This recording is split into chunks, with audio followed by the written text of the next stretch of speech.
Hey guys, so welcome to our async video for the digital empathy, or in the discussion activity, it is known as the empathy user template or user persona empathy map. And so I want to go over this lesson briefly to kind of give you some insight on how to target an audience, okay? This lesson is the second part of our magazine project. So we are basically going to be talking a little bit about how to target your audience for your magazine, okay? Yesterday we talked about the project and doing research on cover designs, which is basically all about trend spotting, knowing how to spot a trend. And we've looked at a little bit of that process of trend spotting and how to pick up patterns. And it's very similar to finding harmony, finding a lot of repetition, or a lot of a certain element of art or style or a political thought or influence. That's the bell.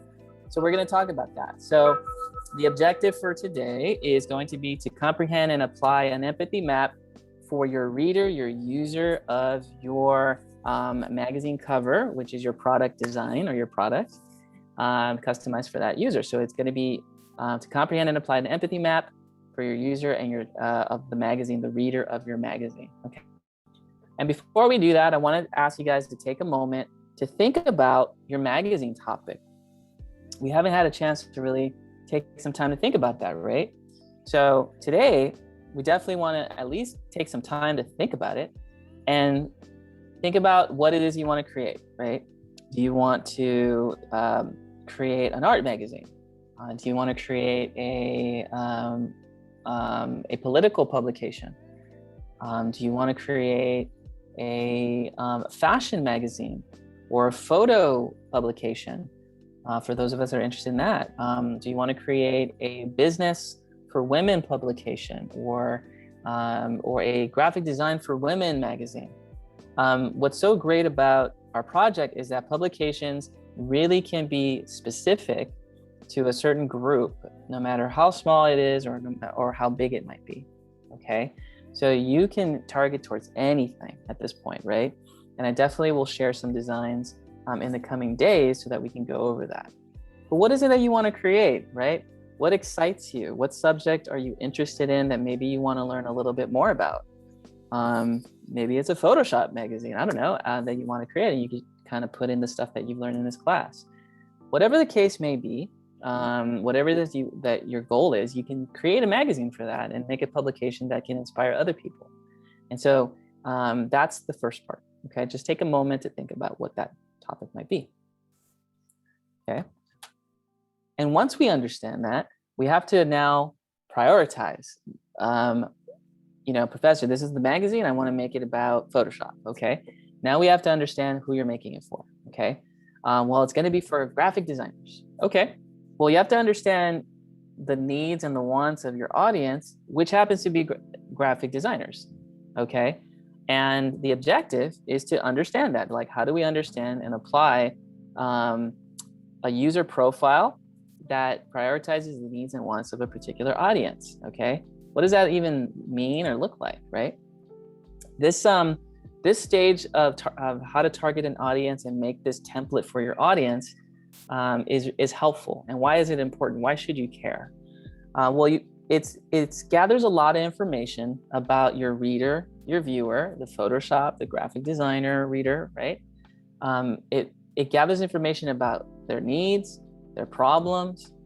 It creates empathy. Empathy is feeling what the other person is feeling in their shoes, in their situation. You can analyze and create this in an order that is, it's a way of creating, sifting out information so that you create you find the real problem, okay? To understand problems better, it is very useful to create this persona or map and define the role of this person, so you can attach needs and problems to those viewers, those readers. Once you have this, you can see what patterns emerge and summarize problems into one problem statement, okay? So it's a great way of getting to the heart of what the problem is and what the needs are of this person to get to your target audience. And I want to talk about that, is how to target your audience. Okay. This works for graphic designers. This works for designers that want to start businesses. This works for fashion designers, photographers. This works for anyone. This even works for business people that don't even take an art class or design class. They teach this stuff in business classes. Okay. So because we're essentially trying to talk to an audience.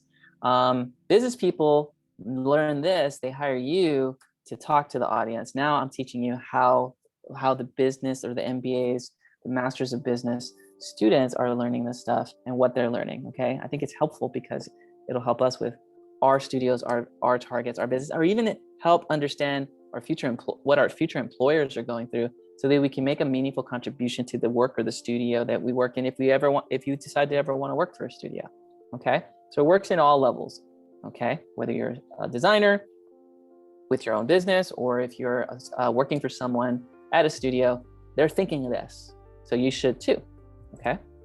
Now, in the world of empathy maps and creating templates of user experiences, basically understand that a user is mostly used in the digital world. Whenever they create websites or digital publications, they call readers, customers, users. Okay. And I have a little bit of a problem with that because, fun little fact, the only other industry that calls a customer a user is the drug industry, or the illegal drug industry. So the digital marketplace or tech world calls users, their customers, users, and so do drugs. I don't know why that is. I guess you can make your own determinations. It is kind of addicting at times. Thought it was an interesting insight there. But basically, your user is your reader, your customer, your viewer, the person that sees it. I like customer better because you are customizing something for them, and that has a much more meaningful meaning. That has a much more greater respect for someone than just saying they're your user or the viewer. They're your customer, right? And we get that term from the marketplace, right? When you have something that another person wants, and you exchange money or trade services or goods, you are basically performing a transaction, and you are now doing something that's common in the marketplace, right? You are a graphic designer and you are creating a publication for your teacher, or I could easily be a client, and you're charging me a lot of money. I'm your customer, but you have to understand what I want to create and who I like to talk to in this project with the magazine. Okay. Either way, I like customer better. They are your customer. Okay. The person that is buying the magazine, reading the magazine, and taking action because they like what you like and they resonate with your visuals and your designs. Okay. Now, I will show you when we go live a profile or a marketing plan or a marketing trend report.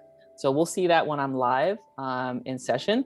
But I want to go over quickly tips for prioritizing your target user or how to target an audience. Okay. Here are the 5 things that I learned at Disney that do this. Okay. So sort of the Disney way, as it were. The first thing you want to do is always have a plan. Okay. You want to develop a plan about your customer, right? Who is your customer, right? That's the big question. Who is the person that's going to be reading your magazine? And who are they? How old are they, right? What exactly is their problem or their interest that makes them want to pick it up and read your magazine, right? What do you need to know about your customer is the question, right? And we need to have a plan for that. So we need to come up with a plan of understanding the viewer, your customer, the reader, and what they want to learn, what their problem is, and what they want to get inspired about. So going back to the inspiration question, they like Photoshop, so it's a Photoshop magazine. Okay, well, why are they picking it up? Well, they want to learn Photoshop. So they have a problem. Yeah, their problem is that they do not know everything about Photoshop. So the problem is that they want to learn more about Photoshop because they don't have enough time to learn about it on their own. They want to pick up a magazine that'll help them get there faster. So the problem is they don't have enough time to learn Photoshop, right? Does that make sense? And so that's the idea. So we have to have a plan, know the problem, know who they are. The second thing we do in this process is that we begin research, okay? And we do two types of research. Now, obviously, yesterday we talked a little bit about the research that was done for your graphically, and that's the research that you do graphically as a designer. So there's really two types or forms of research. There's the designer's research, and then there's a research on the customer. And within the research of the customer, or even the research of the designer, there is primary research and there's secondary research that normally we do. Okay, so when you start to understand your target audience, you always want to make sure that you understand that research can be done in two ways. Secondary data is like Googling the information and finding out about the viewer. And there's ways that I will show you in Google where you can find data, secondary data on what customers do online and what the information tells us, right? Everything we do on the internet has data and collection included onto it. So everything that you do online has some type of information tagged onto it. So that's called secondary data, the stuff that you can Google basically. And then we have primary data, right? And primary data is like going directly to the source, right? Surveys, you're doing interviews with that customer or that perfect customer. You're interviewing groups of designers or graphic designers that want to learn about Photoshop, and you're asking them questions about who they are, what they do, and what makes them tick. What are their problems? What are their hopes, their dreams? You really get to know them on a personal level, because knowing them deeply will open up information about their psychology, which leads to number 3, which is create an in-depth profile of your customer. Okay, now your in-depth profile is basically the exercise you're about to do, and that in-depth profile is going to include 2 things. It's going to include data, information, which shows their age or the perfect customer, the perfect customer's age, their gender, where they live, their ethnicity, how much money they make or income, everything about them, right? That's called demographic data. Okay, so we get information about place, right? Location, gender, ethnicity, everything. Then we also get psychographic data, which is the psychology part of how they do it. Now, this stuff can be direct or indirect, okay?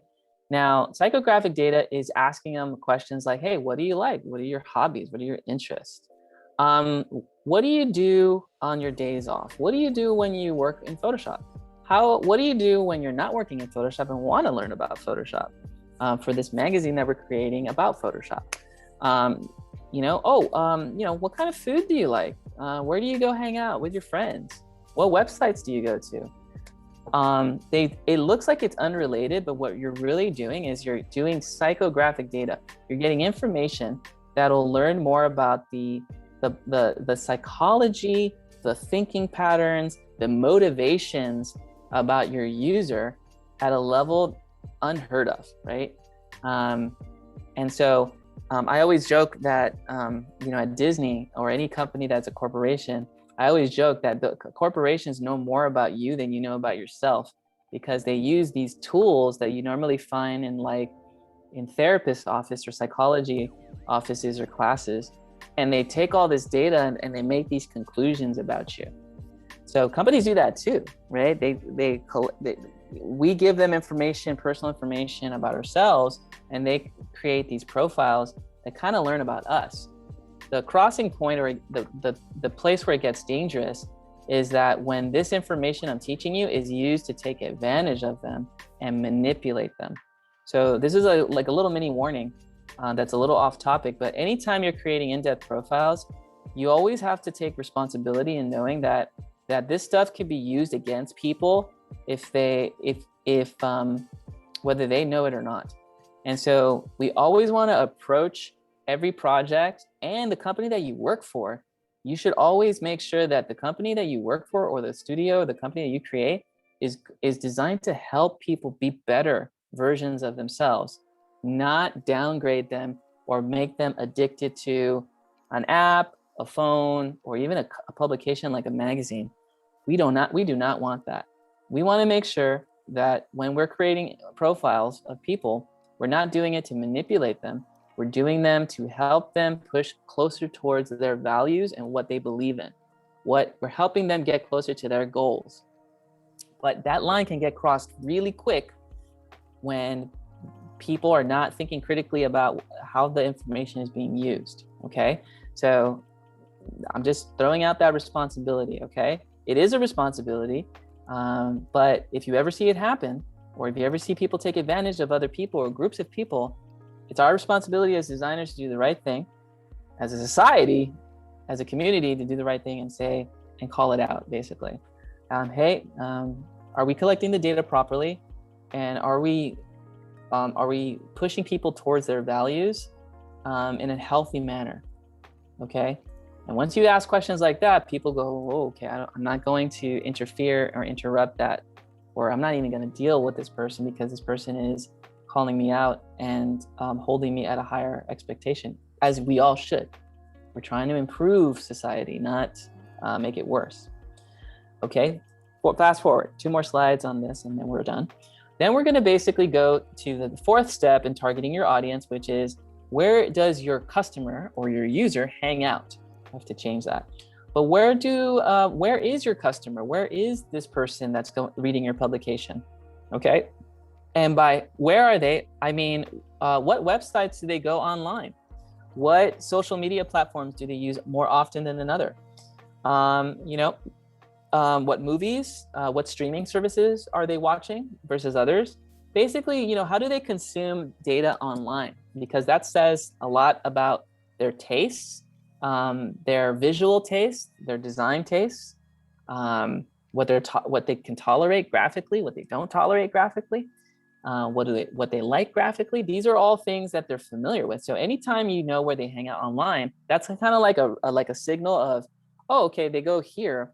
These designs are predominantly like asymmetrical or symmetrical. So I'm gonna be aware of that, and maybe I'll design in a way that's familiar to them, so that I can relate with them. That's kind of where the hanging online part comes in. The other part we do is we ask them questions where they hang out physically. So where do you go? Where do you like to go physically? Where do you like to travel on vacation? Where do you go? Where do you eat for restaurants? Where do you shop? Now with COVID, it's a little bit more difficult. So this question is really more in relation to probably traveling now. But as things start to open up more and more, people will go to restaurants more often, and we'll even know more information of where they go. And of course, we don't necessarily have to ask them, because all your cell phones have trackers. They have geo locations on them.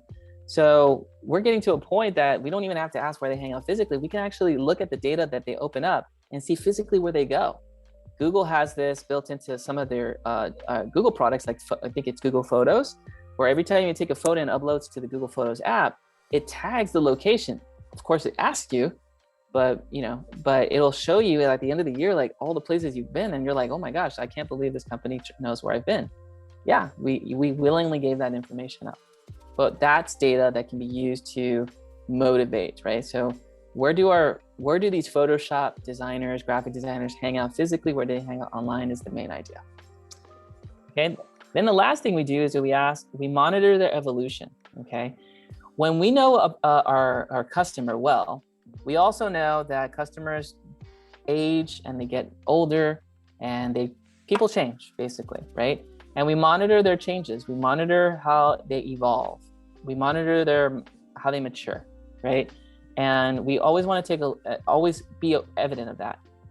What you like now, fashionably, food-wise, maybe, even music-wise, is, I'm sure, very different than maybe 5 or 10 years ago, right? You had very different interests because maturity was different back 10 years ago than it is today. It is for me. I had different interests when I was in my 30s versus what my 40s that I'm entering in, and very different than my 20s. So these companies will always know the trends and the patterns of their customer as they evolve, if they want to keep them. Some will say bye-bye, and then they basically have new customers. But typically, it takes more money to acquire or generate a new customer versus keeping them, right? Because people always change. And there's a picture here of Miley Cyrus, and when we go live, we'll share that. But basically, I will say, just for the sake of the time in the video, is that Miley Cyrus is probably the greatest marketing, person out there in the entertainment world. Okay, Miley Cyrus used to be Hannah Montana, right? And she was a very different person or different figure than she is today. Okay, that's not by accident, right? She just didn't start taking her clothes off and doing wrecking balls, videos just because it was fun.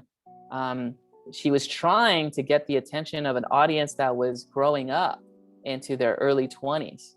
And at that age, you do some crazy stuff when you're in your 20s. At least on average, most American youth do some stupid things in their 20s. I did it, we're learning, we're growing up. But typically we tend to be more risk forward when in our 20s than we are in our 30s and our 40s. So there's a reason why she did some crazy things to acquire the attention of her then Disney friends that were watching her at the same age. She was trying to keep her audience, and she was monitoring their evolution and sort of trying to engage them at their level.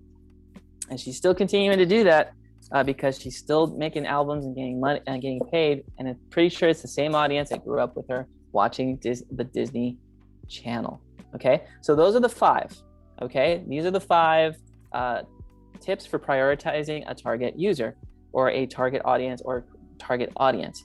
Develop a plan, begin with research, create the profile, know where they hang out, and monitor their evolution. These are the 5 things, okay?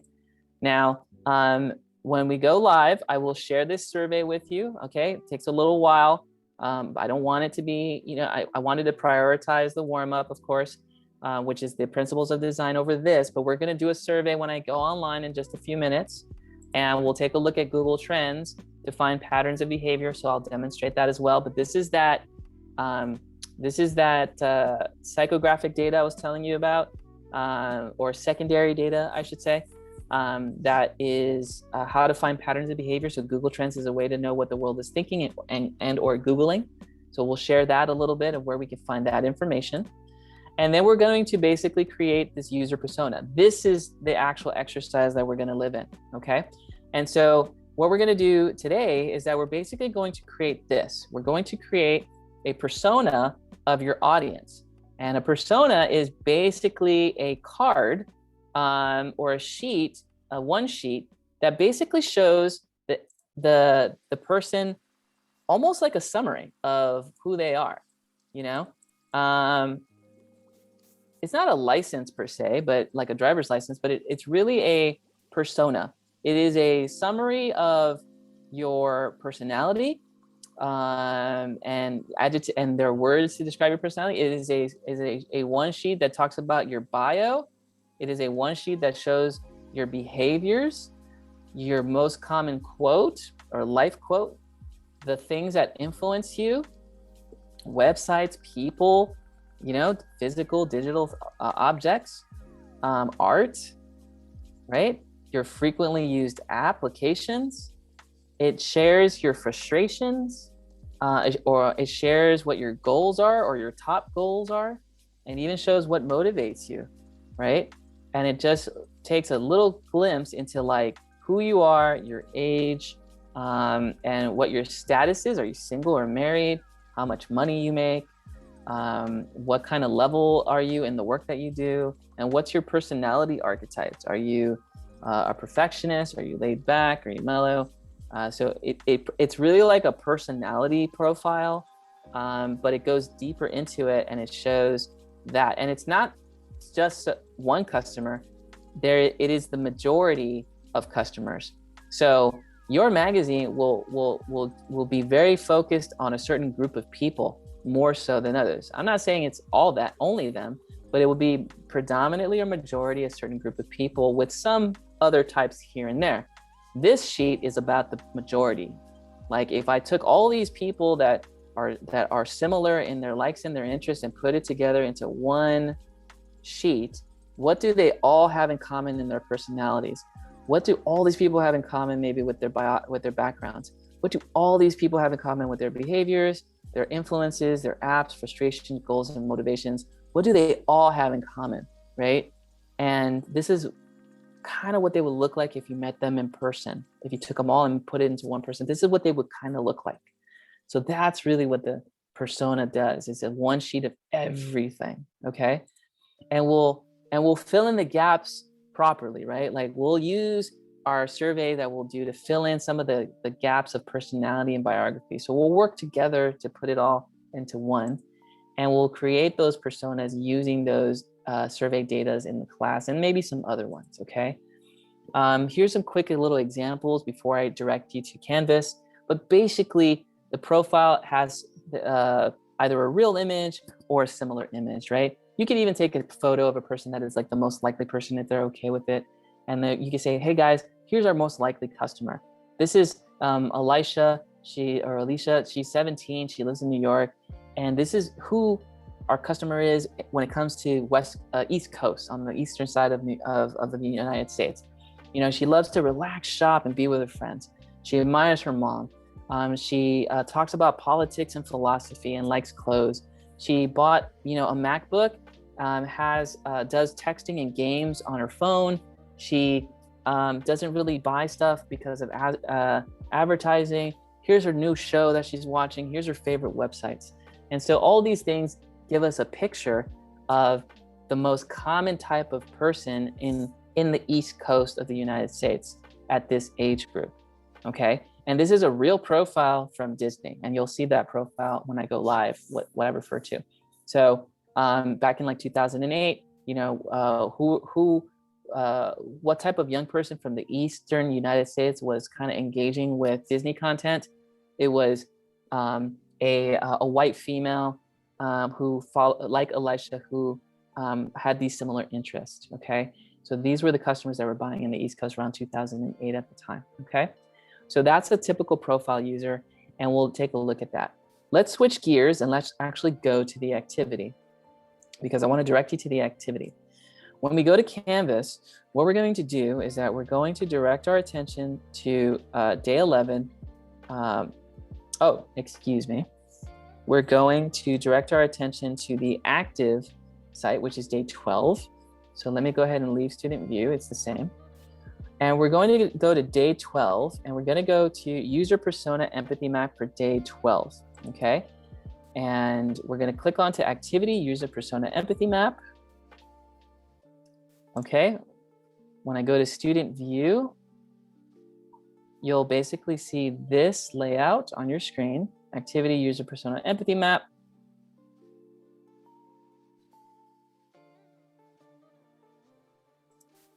Okay, let's reload it. Oh, my apologies, it's not published yet, so that's why. Okay, no worries. We're gonna go to the empathy map. The objective is to comprehend and apply an empathy map of your customer, your persona. There's a little video here if you wanna get some further insight on how it's like sorting rocks. And we're basically gonna go to the make a copy of user profile template. So we're going to go to the second link here and click on the make a copy of the user profile. You're going to make that copy.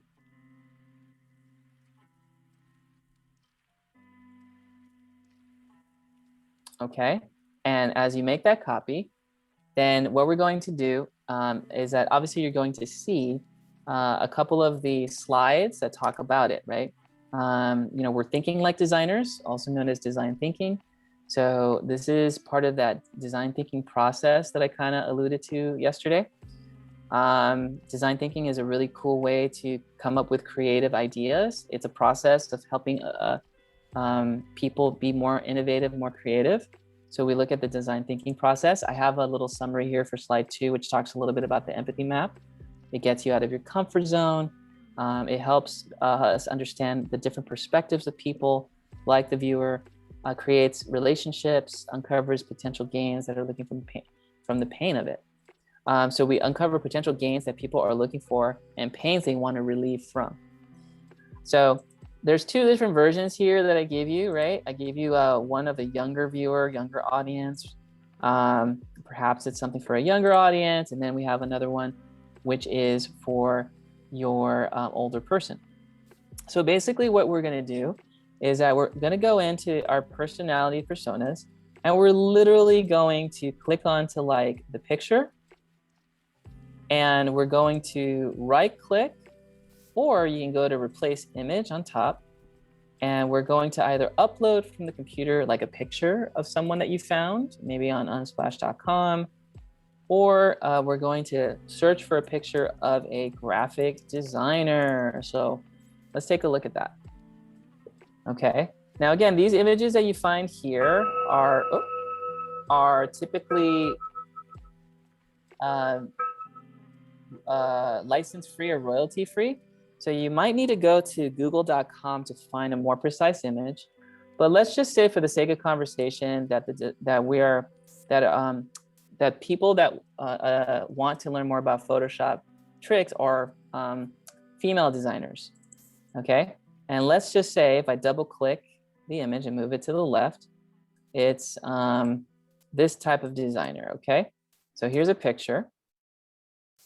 And here's our a female designer. Computers in the background a little bit there, right? Positive, sign, everything of that sort. If I go into my personas, then I'm actually going to sort of break down, what are some personality types of this designer? Oh, well, if I zoom in, what are some things that that makes the personality of a designer? Well, personality, I would say that, my customer is pretty creative. Oh, excuse me.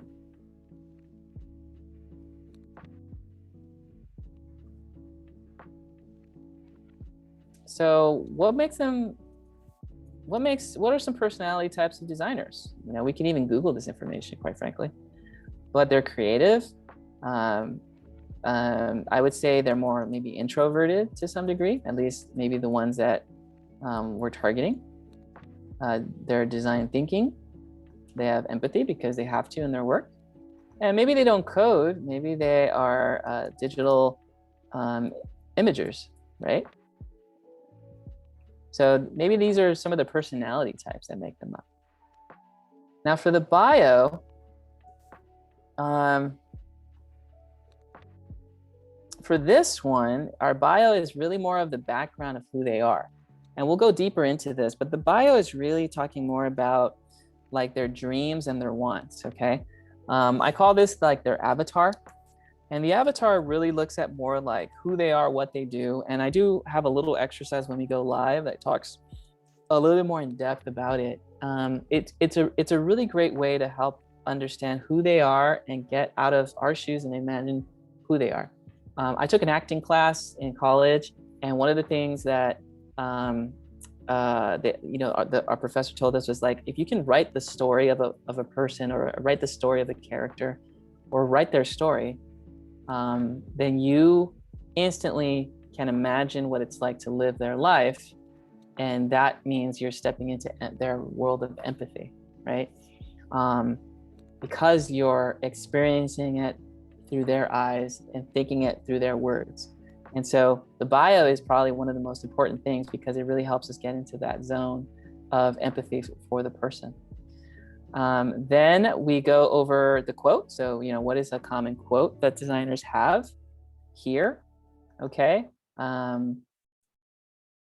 This is probably, something that you would hear like designers say often, or, what would you assume is something that they would say often? I would probably say that the most common quote that you would hear designers say is like, oh, just Photoshop it. I would assume that somebody that's really interested in Photoshop would say things like Photoshop it there, okay? So we can type in here, double click and type in like, oh, we could just Photoshop it, right? It's kind of switching over, so I'll save some time. And then for behavior, What are some work behaviors that they have? Oh, well, do they oversee builds? No, they're probably designing websites. Okay. Are they doing specs on that? Oh, well, they're a graphic designer. They're probably color correcting photos as some of their tools. So behavior is more like work behaviors, like what do they do in Photoshop or their behaviors, not only in actually creating, but also like working with other people. What do they do there too? And that's that concept with that component there. Okay, but we're gonna be looking at that. And then of course, we're gonna go down the list of influences, like what do they find interesting, frequently used apps, frustrations, motivations, and goals, okay? But overall, I want to stop here because we'll go over it as a class, and I don't want the video to be too long. But essentially, what we're doing is we're trying to make a snapshot of this customer, this person that is like the most likely body and group of people that want to buy this magazine. And when they do, this is a picture of who this person looks like if we put them all together into one profile, into one snapshot, into one sheet of who they are as a person. Okay, so that's going to be the exercise. I will join you momentarily and we will definitely move forward from there, but that's our lesson for today. So if you have questions, hold them until I go online, and I'll see you guys momentarily. Okay, thanks guys, I'll see you shortly and we will see you soon.